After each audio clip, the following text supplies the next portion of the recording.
El hogar se construye, el hogar se dibuja cada día. No es que tiene que ser una funcional o una no funcional como se conceptualiza con mucha facilidad. ¿Por qué los aprendizajes de los estudiantes? Porque las familias son disfuncionales. ¿De qué manera son disfuncionales? ¿Qué es lo que no funciona? ¿Y si viajamos por las regiones de nuestro Perú?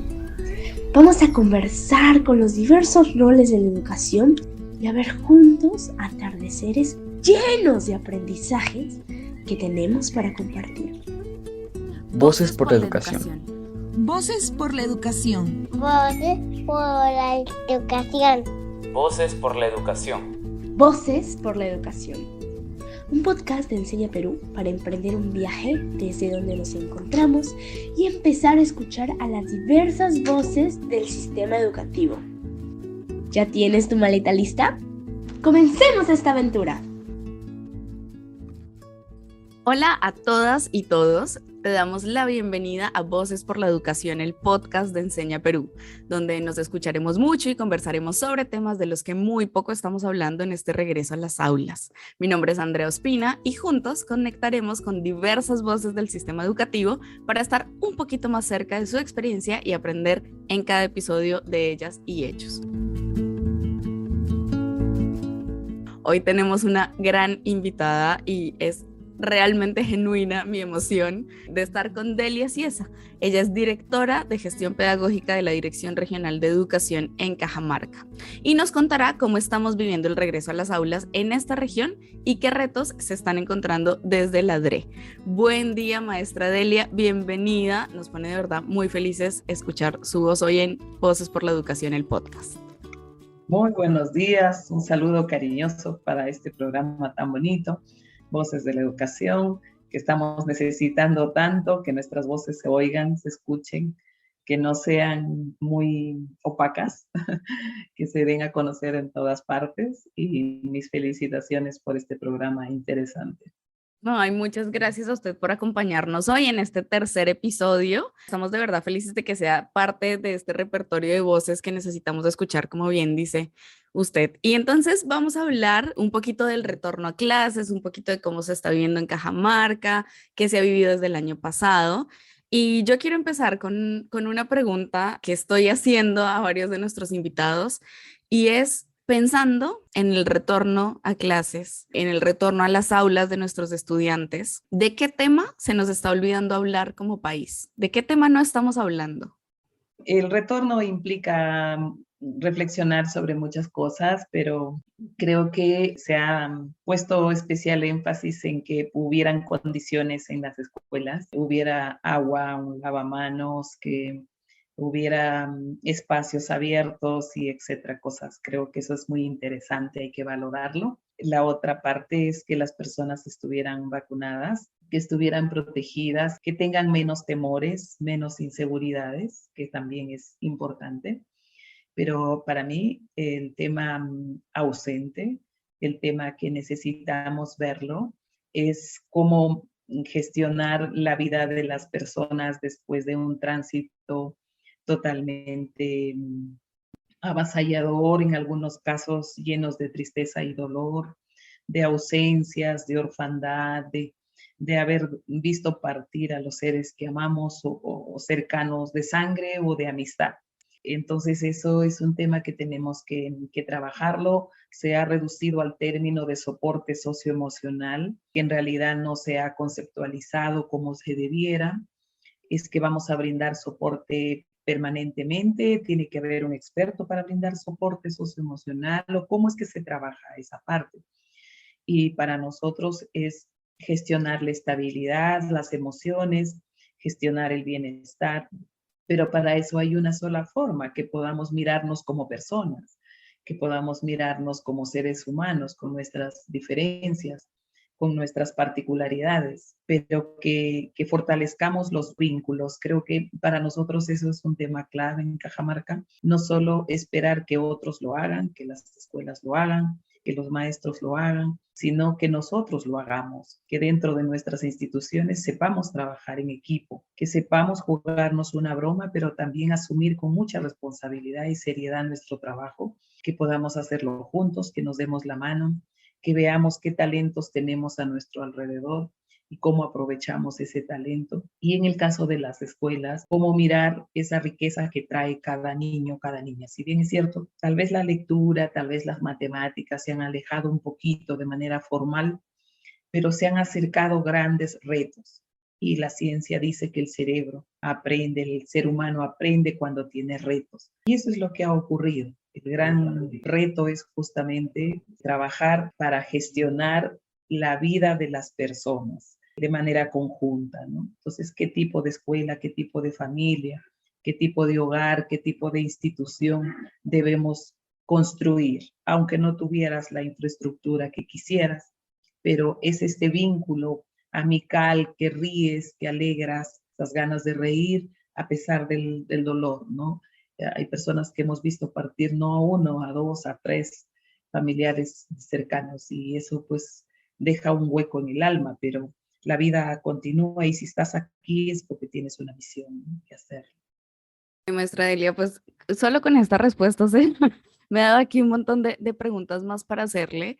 Y es que, claro, ha tocado el tema de una manera tan integral y tan humano que de verdad, pues es innegable como la importancia que tiene, como usted dice, gestionar a las personas, ¿no? La vida de las personas. Y pensando en eso, un poco lo primero que venía a mi mente cuando usted decía eso, es claro, en este momento, gestionar la vida de las personas nos pone como en un mismo nivel a todos, entonces nos pone en el mismo nivel a estudiantes, a docentes, a directores, porque independientemente como del rol que estamos asumiendo en el sistema educativo, pues todos hemos vivido un poco de esto, ¿no? De lo que usted dice, de este dolor, de estas pérdidas, de cómo volver a enfrentar la vida después de estos 2 años, ¿no? Y eso más este mensaje de trabajar en equipo, de fortalecer los vínculos, creo que hace la diferencia o podría hacer la diferencia en cómo queremos transformar la educación del país. Y todo suena importante, pero ¿por dónde empezamos, no? Porque el reto, así como nos lo ha planteado, es grandote. Entonces, ¿qué ideas tiene de repente desde la DRE o usted, ¿no? Como persona, de por dónde empezar con todo esto, ¿no? ¿Por dónde empezamos a organizar que esto pase, ¿no? A hacer que esto pase. Sí, yo creo que desde siempre, desde que tenemos uso de razón, hay tres espacios en la vida de las personas que son preponderantes, ¿no? Es el hogar, es la casa, la familia, tratando de romper de la manera más drástica los conceptos de la familia típica, de la familia que hay una mamá, un papá y hijitos y que todo anda así en ese modelo, pero eso hay que romperlo urgentemente. Si lo hay, funciona también y si no lo hay, también funciona.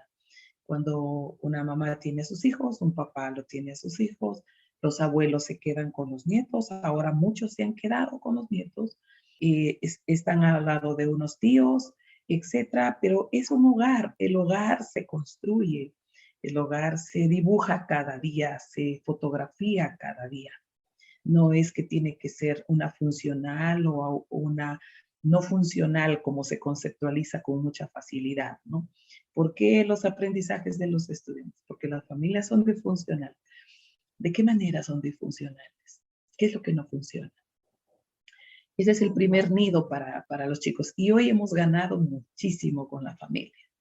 La familia hoy es genial porque ha estado de cerca viendo cómo los chicos aprenden o cómo se vuelven maestros de acuerdo a cómo les enseñaron en la escuela, con un jalón de orejas, con una gritada, con una tratada, con una apagada de tele, etcétera, cosas, sus reglas que les enseñaron cuando eran niños, ¿no?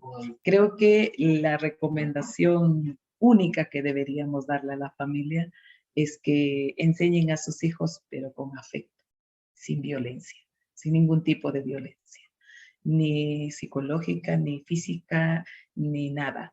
Que lo dejen aprender, que le den las oportunidades en la casa, que saquen los muebles pitucos que tienen en la casa y lo dejen para que sea la casa para los niños o para los estudiantes.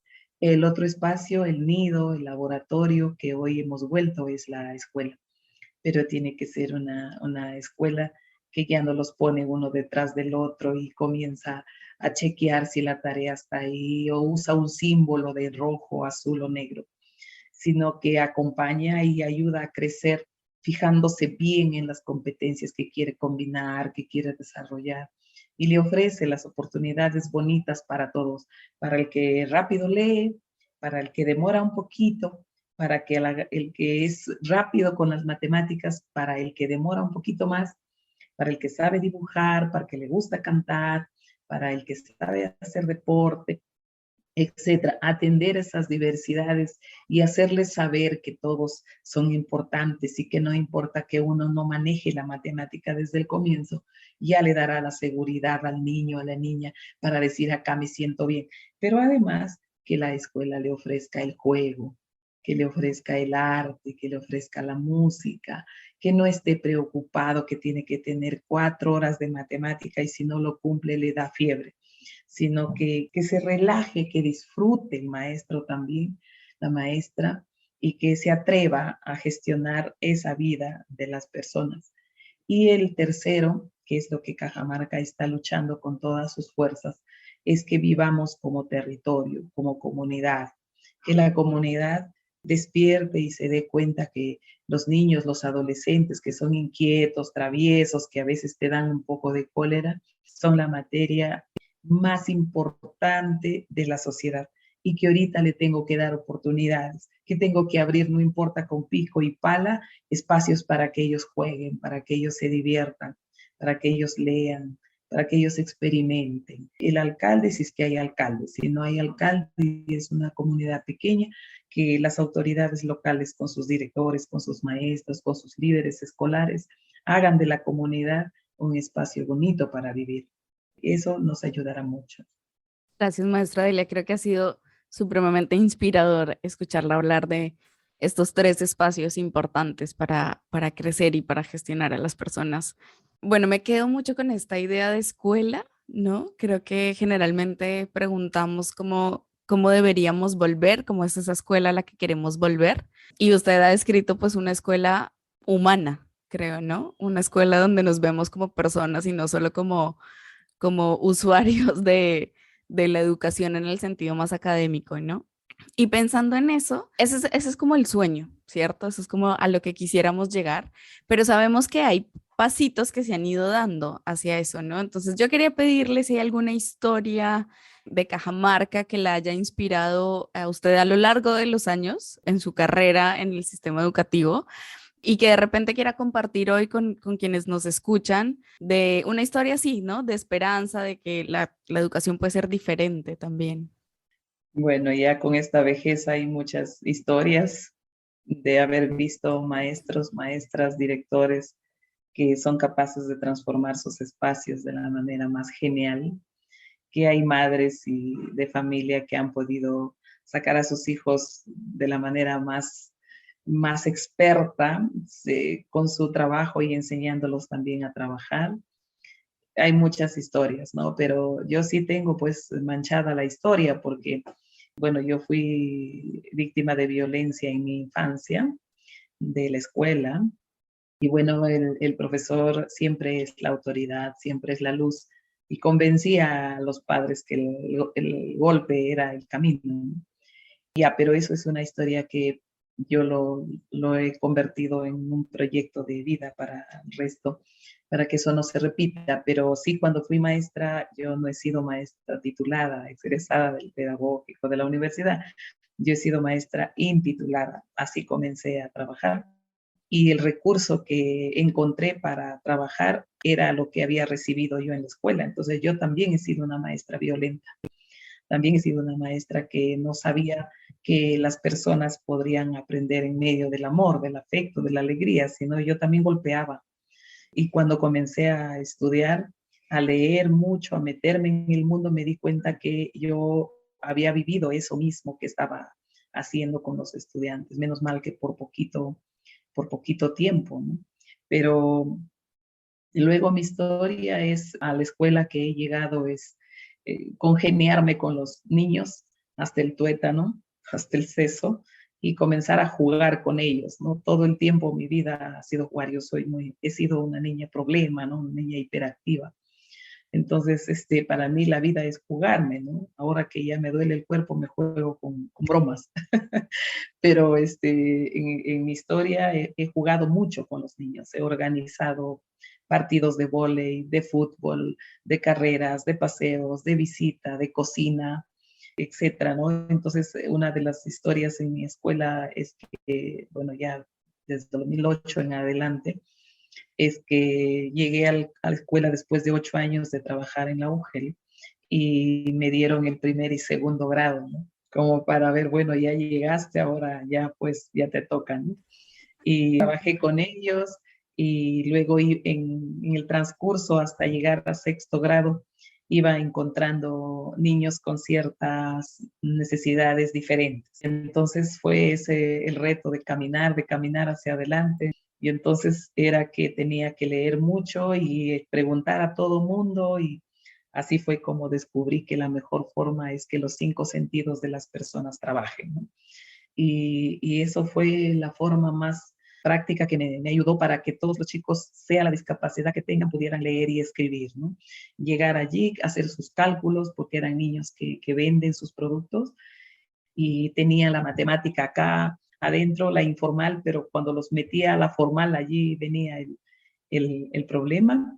Y entonces me contacté con la ONG Calidad de Vida de Loja, y bueno, terminamos viajando a Loja con los chiquitos de sexto grado, pero ya era la clausura de la promoción, porque durante todo ese proceso hemos sido los eternos viajeros. Hemos viajado con todo mamás al bosque, al río, a las plantas de energía eléctrica, a los mercados, y esta escuelita queda a media hora de la ciudad, es rural. Entonces, es una de las experiencias que no me abandona en mis recuerdos, porque mis estudiantes ahora están en la universidad y se conectan conmigo y me van escribiendo, pero se acuerdan de las locuras que hemos cometido, no se acuerdan de las clases. Bueno, esos son los mejores aprendizajes Sí, para la vida. sí, sí. Bueno, ya después han venido pues experiencias mucho más grandes, digamos, ya al dirigir los colegios, que allí hay un mundo por descubrir, que habrá oportunidad seguramente de escribirla también y de contarla, ¿no?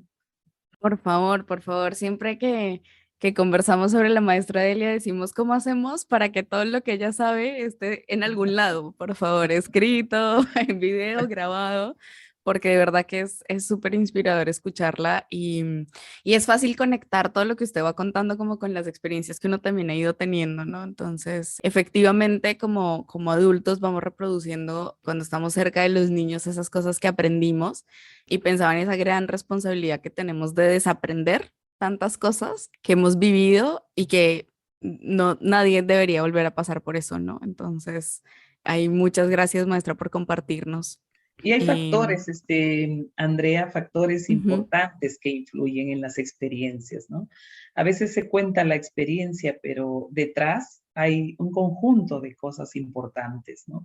Acá, por ejemplo, el mensaje que recibimos en cada inicio de año escolar es que no se pague matrícula, que no haya costos, que el padre, o sea, como una forma de remediar, de defender, digamos, la situación socioeconómica de nuestro país. Pero el mensaje debería llegar que los padres tenemos que invertir de la mejor manera, más que en mueble, más que en tele, más que en celular, más que en bienes materiales, en las oportunidades que le podemos dar a nuestros hijos.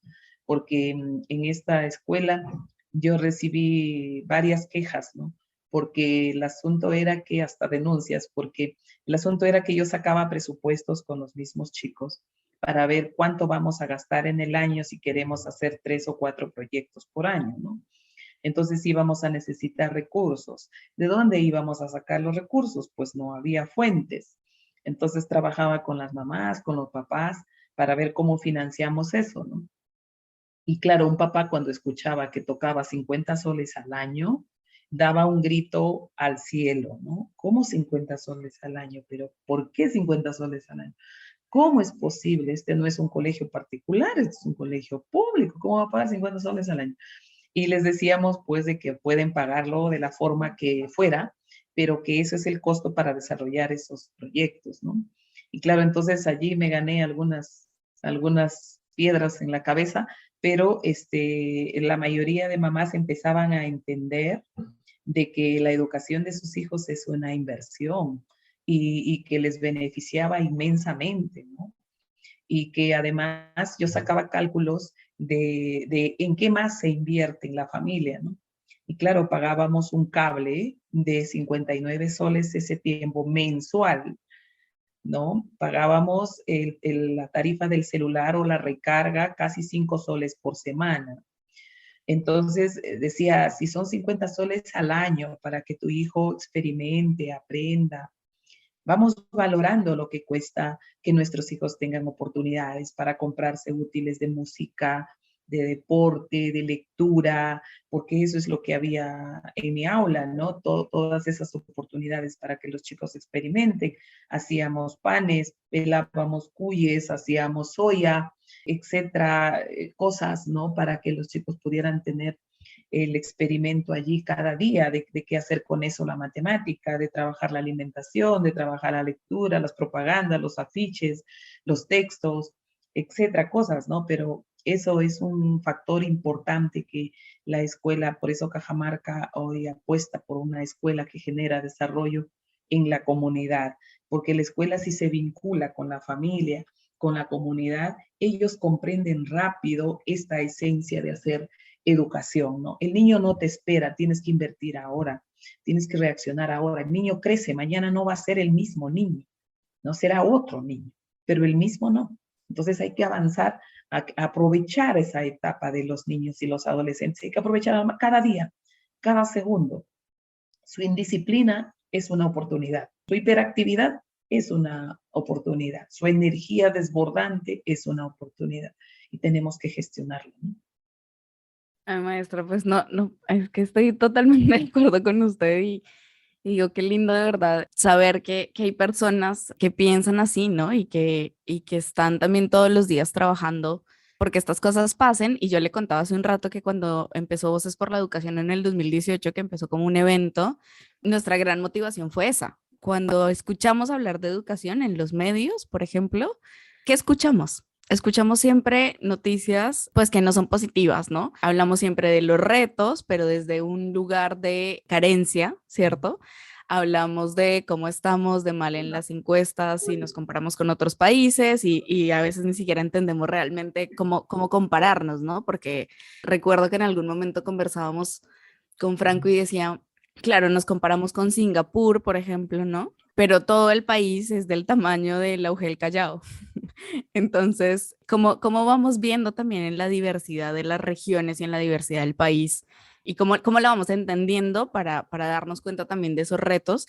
Y entonces nosotros decíamos, no puede ser que la narrativa siga siendo siempre hacia la carencia, hacia lo que falta, hacia lo mal que se está haciendo. Y estamos dejando de ver personas como la maestra Delia que están convencidos de que primero la educación puede transformarse, segundo que podemos hacerlo juntos, tercero que es importante darle espacios a los niños y a los estudiantes y adolescentes para que crezcan y que está viendo en eso que nosotros a veces vemos como problema la oportunidad, como usted lo acaba de decir. Entonces, de verdad, gracias por esa mirada.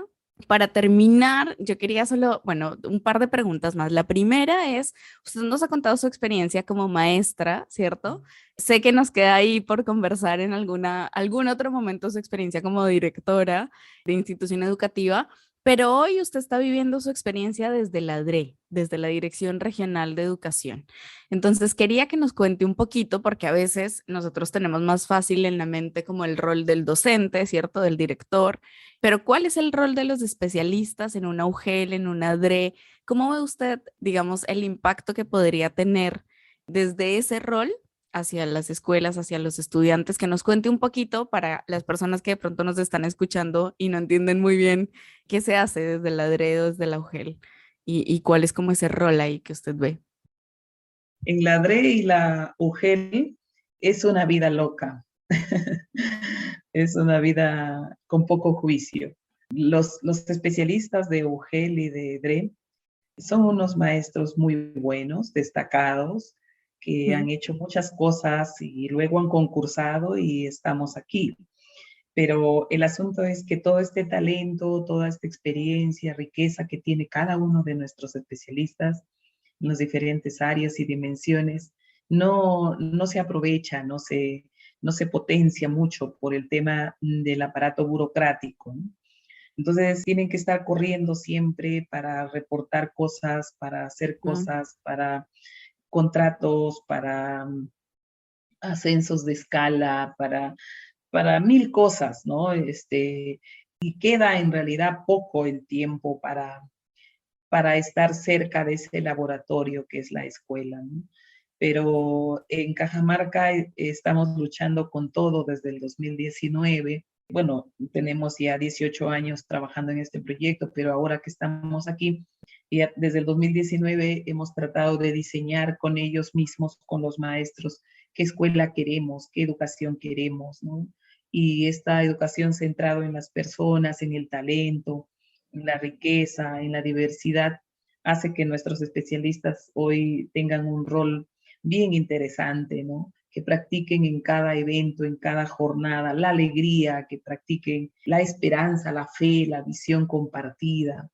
En Cajamarca estamos trabajando desde el 2020, cuando comenzó la pandemia, nos volvimos locos, nos pusimos en shock y tuvimos que reaccionar, y con nuestros aliados como Fundación Telefónica, con Enseña Perú, que son ustedes, con Asociación Los Andes de Cajamarca, con Coimolache de Cajamarca también, diferentes aliados que nos están ayudando, como la DBB International, con GRADE, el convenio con nuestro propio Ministerio de Educación. Emprendimos este proceso de llegar a los maestros y maestras con un sistema de formación que se llama Programa SER, el cual Enseña Perú lo conoce muy bien porque es nuestra entidad asesora. Y con eso estamos llegando a los miles de maestros, porque Cajamarca es una región muy grande, muy diversa. Atender 28,000 maestros, 7,200 escuelas no es nada sencillo, con 13 provincias dispersas. Para llegar a una de nuestras provincias tenemos que viajar 14, 15 horas, ¿no? Entonces no es pues hablar de Moquegua, de Tacna, no lo es, ¿no? Entonces, este reto, digamos, es que podamos trabajar con los maestros y volvernos a pensar como ejercicio ciudadano, volvernos a reflexionar no hacia afuera, sino también hacia adentro. ¿Qué estoy haciendo yo? ¿Qué soy yo? ¿Soy luz? ¿Me sumo, contribuyo, resto, divido? ¿Qué es lo que realmente estoy haciendo, ¿no? ¿Y qué pasa con mi alrededor? Entonces los especialistas están liderando como equipos regionales. Hemos roto eso, los de la UGEL, los de la DRE. Trabajamos juntos, nos ayudamos. Es más, hay coordinadores regionales que son de UGEL y lo hacen de manera muy bien. Entonces ahora tenemos líderes de las diferentes UGEL que emprenden procesos de transformación, ¿no? Para poder mirar a la escuela, para poder mirar al estudiante, a la familia, como ese objeto de estudio, pero como una persona, no solo como un sujeto, sino como una persona. Y eso es lo que estamos trabajando muy fuerte, pero como digo, nuestros mensajes de retorno para nosotros han sido dos en este 14 y 28. El primero, vuelve y vuela en libertad, y el segundo, ciudadanizar con el ejemplo, ¿no? Entonces nosotros queremos hacer ciudadanía, pero no una clase de ciudadanía, ni los conceptos de ciudadanía, sino trabajar con el ejemplo, con los estudiantes, con las personas. Si nos ven trabajar en equipo, lo harán. Si nos ven que nos ayudamos, lo harán. Si ven que nos convocamos, nos toleramos, lo harán también. Pero si me ven que no me sumo, que me opongo, que peleo, que discuto, que no contribuyo, yo puedo discutir fuertemente, pero para sumar, para contribuir, para llegar a un consenso, pero pelear y salirme del ruedo, eso es fácil. Entonces los chicos, al ver que eso ocurre, que transformamos espacios, que embellecemos física y psicológicamente nuestro interior, aprenden de ese modelo y en poco tiempo se constituyen en esas personas que te siguen. Entonces, ese es el reto que tenemos con los especialistas, con los jefes de gestión pedagógica, que yo tengo que reconocer. Son unos talentos allí y creo que todavía mucho por descubrir. Estamos caminando allí. Muchas gracias, maestra Delia. Creo que ya para finalizar, quería contarle que tenemos una pequeña sección llamada Voces que Enseñan, donde queremos seguir aprendiendo de cada voz con la que vamos conversando. Nosotros creemos que cada día aprendemos algo nuevo y por eso nos encantaría que usted pueda compartirnos algún aprendizaje que haya tenido en los últimos días o algo en lo que haya profundizado. Puede ser desde algún recurso, algún libro, artículo, serie, un taller, hasta una enseñanza del día a día o para la vida. Entonces, cuéntenos, por favor, qué es eso que quiere enseñarnos hoy en Voces que Enseñan. Bueno, acabamos de clausurar otro más de nuestros talleres, de nuestras jornadas, y los maestros somos expertos en diseñar estrategias para trabajar con los estudiantes, para trabajar con las familias. Nos desilusionamos un poquito, pero dale con crear para allá, y nosotros estamos aprendiendo en crear para acá. ¿Cómo creo para acá? Si yo me fortalezco, nutro mi interior, cambio mis pensamientos, cambiarán mis actitudes, me convenceré y tendré compromiso. Entonces creo que hay 4 elementos claves: mi pensamiento y mi actitud, mi convicción y mi compromiso. Esos son elementos claves que nos ayudan a caminar cada día. Gracias, maestra. Nos vamos con eso. Muchísimas gracias por permitirnos escuchar su voz, por escuchar también parte de su historia que nos ha contado con tanta valentía y vulnerabilidad. De verdad que muchas gracias por eso. Creemos que más personas podrán conocer cómo se está viviendo el retorno a las aulas en Cajamarca y nos vamos con... Yo personalmente me voy con este gran mensaje de la responsabilidad que tenemos como adultos cuando estamos cerca de los niños, responsabilidad por desaprender, responsabilidad por reflexionar, por preguntarnos cómo es la escuela que queremos, responsabilidad en esos espacios que usted nos decía, ¿no? En el hogar, en la familia, en retar el sistema y lo que nos han enseñado de lo que debería ser la familia, en la escuela, ese laboratorio escuela, como usted lo llama, y también en territorio y comunidad. Me voy con eso. Muchísimas gracias por ser parte de Voces por la Educación, el podcast. Muchísimas gracias por seguir confiando y trabajando con Enseña Perú. Y a ti que has escuchado la voz de la maestra Delia, también gracias por escucharnos, por oírnos. Nos vemos en un próximo episodio. Gracias, maestra Delia. Un abrazo grandote hasta Cajamarca. Muchas gracias. Cajamarca, la alegría del Perú, los espera siempre. Gracias por compartir juntos este destino. Conoce más de esta aventura en ensenaperú.org/vocespodcast. Ahora tu viaje comienza aquí. Disfruta de cada momento del día. Sigamos viajando a donde la brújula de la educación nos guíe. Las voces de la educación. ¡Nos vemos!